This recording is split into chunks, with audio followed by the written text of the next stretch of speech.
আজকে তোমাদের একটা গল্প শোনাই, শোনো। তিন কুত্তা এক বিয়ে বাড়ির সামনে দিয়ে যাইতেছে। এখন তিন কুত্তার মধ্যে এক লিডার আছে, এসে বলতেছে এই তুই যা। চলে গেছে। যাওয়ার পরে পানি গরম করতেছে চাল ফুটানোর জন্য, ওখান থেকে মেরে দিছে জগ দিয়া। তখন এই কুত্তা দৌড়ে আমরা ঘেউ ঘেউ করতে আসলো।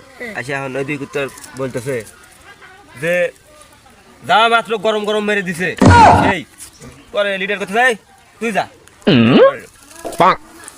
তখন দ্বিতীয় নাম্বার যাওয়ার পরে মনে হয় খড়ি দিয়ে দুইজন হেরম বাইরে আসতে মতে চলে আসলে। আসার পরে ওস্তাদ সেই আদর। এখন ওস্তাদ চলে গেছে। ওস্তাদ যাওয়ার পরে মনে হয় বাইন্দে ধুয়ে মনে যাওয়ার পরে এখন ওস্তাদ কোনো মতো মনে করে ছুটে মুটে চলে আসে। এসে এখন করতেছে যে আদর তো দিছে সেই ফেরি দেয় না রে, কিন্তু ব্যথা তো তিনজনের একই।